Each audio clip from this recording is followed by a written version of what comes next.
So I've just finished reading this book, Annie by Thomas Meehan. I've been trying to read some of the book versions of movies and TV series that I used to watch as a child, because I know that often the books are quite different from the screen adaptations. I spotted this in the library the other day and decided to read it for the same reason. But whilst looking it up, I discovered that despite what I normally find, this book was not the original source of the story. This book was a musical long before it was book, and therefore the book isn't the definitive version of the story of Little Orphan Annie. In fact, researching further, it seems that there isn't really a definitive version, because the book came from a musical, and the musical came from a comic strip, and the comic strip was inspired by a poem. For anybody unfamiliar with the story of Annie, it features a girl of varying ages depending on which story you go by, book or film version, who lives in an orphanage run by a woman called Miss Hannigan. Miss Hannigan was a miserable alcoholic who dreamed of finding love despite being utterly unlovable. So the closest thing to the story of Annie as I knew it would probably be the comic strip, which apparently ran for over 80 years starting in the 1920s. But it doesn't resemble the story that I knew, which was the movie version from 1982. I used to love this film when I was young. It was on every Christmas and I watched it every year. Eventually I got the DVD, and for me this was the original version. Except it turns out I was wrong about that. According to what I read online, the comic strip had a lot of differences. For one thing, it wasn't Daddy Warbucks' idea to take Annie in for a week to show his soft side. He had a wife in the comic strip and it had been her idea to borrow Annie from the orphanage. An idea which backfired on her because she hated Annie and tried to send her back constantly. She failed in these attempts for various reasons, but despite the fact that her husband loved Annie like his own child, she still kept trying to get rid of her. In the film, Daddy Warbucks didn't have a wife, and he also wasn't married in the book, but the book varied in quite a few aspects to the film that I grew up watching. At first, this didn't seem strange, as it's often the case with books versus the film, until I was checking the dates and found out the book had been written later than the original story, and also found out that the movie I knew wasn't it. The book differs quite a bit for the first half of the story.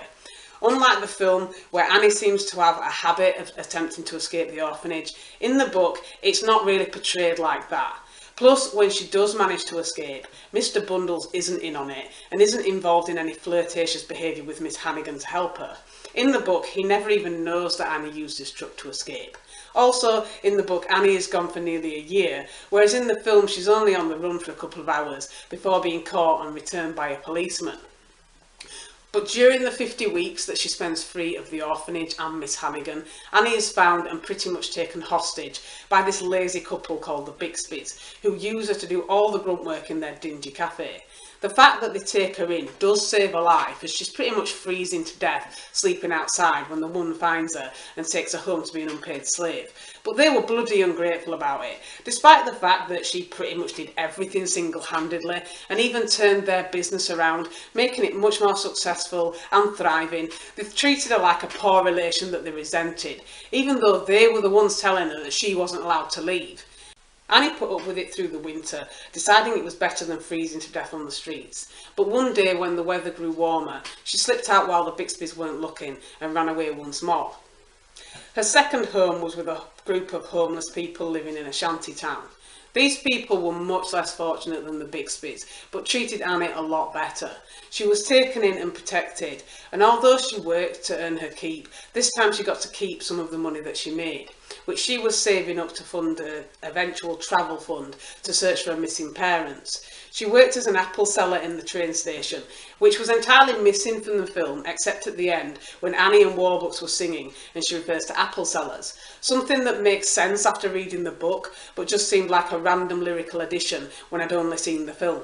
In the book, she rescued the dog Sandy from the boys, but this time she wanted him straight away, unlike the film where she initially sang at him to go away because he was a dumb dog.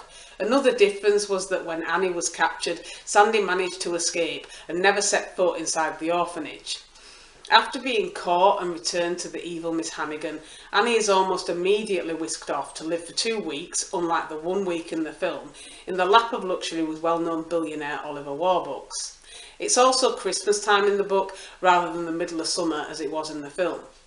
Warbucks doesn't immediately take to Annie as he apparently did in the comic strip, but in the book he doesn't demand for her to be sent back to the orphanage either. In the film, he wanted to get her swapped over like he'd return a faulty toaster because orphans can only be boys. I mean, he's not doing a dance of joy, but he does immediately resign himself to putting up with her for a couple of weeks. By far the most noticeable part that was missing for me was Punjab and the Asp. The few action scenes with those two were my favourite parts of the film. Apparently they were later additions in the comic strip, but they were left out of the book completely. Consequently, two of my favourite scenes were missing from the book. There was one bit where a Bolshevik threw a bomb through the door and was promptly ninja tackled by Sandy, Punjab and the Asp, whilst Warbooks calmly continued working as though nothing unusual was happening. In the book, that didn't happen. And there was also no bridge scene. I suppose that these scenes wouldn't necessarily have translated as well into the written word, but the bridge scene was my all-time favourite bit. One that was also missing from the 1999 film version, because like the book, Punjab and the Asp weren't in that. But the bit where Annie climbs up the bridge train track thing when she was being chased by Rooster was just brilliant. The part where Punjab lowered himself from the helicopter by his turban, grabbed Annie and then kicked Rooster down the train track roller coastery thing was fantastic. The book ending was very different and Rooster and his cronies never even got out of the door with Annie. In that way the book was closer to the 1999 version of the film. Another difference was that the orphans didn't overhear the kidnap plot and foil it. They did get their happy ending, but they'd been invited to the Warbooks mansion for Christmas anyway. So when the kidnappers were caught out, they were rehomed, hopefully to end up with happier lives. Because in the book, Miss Hannigan was not redeemed at the 11th hour for hitting Rooster for attempting to kill Annie, and subsequently invited to the party at the end of the story as a fully vindicated character. That bit in the film didn't really make sense. Although she apparently didn't know how far Rooster had intended to go, she'd still plotted to kidnap Annie, so she was hardly Miss Innocent. In the book, they didn't pretend that she didn't know that Rooster intended to kill Annie, but the film passed it off as if it had all been a big misunderstanding on her part, and even hinted towards a happy ending for her as well, which she'd hardly deserved. She faced no consequences for what she'd done. In the film, the President of America referred to the New Deal before he'd spoken to Annie, but in the book it was suggested that she'd been the inspiration behind the idea. Admittedly, most of the political stuff I didn't notice as a child, particularly as we didn't learn American history at school. All I remember learning about in history was the monarchy, and I'll be honest, I wasn't gripped. I know there's also a 2014 version of Annie, but I haven't seen that one yet, which is why I haven't mentioned any differences in that film. For me, when I think of this story, I always think of the 1982 version of the film, even though there were apparently earlier ones. So did I enjoy this book? Yes, I did. I loved the film, as I think I've mentioned. I didn't mind that the book was very different in parts, because that meant I didn't just read it thinking, well, I already knew that all the way through. It was also interesting to discover new facts that I hadn't known before about the Annie story, like the fact that the comic strip killed Daddy Warbooks off for about a decade before bringing him back to life Dirty Den style later on. If you're a fan of any version of the films, I think this book is worth reading. So that's it for this video. If you made it this far without nodding off, thanks for watching. Bye!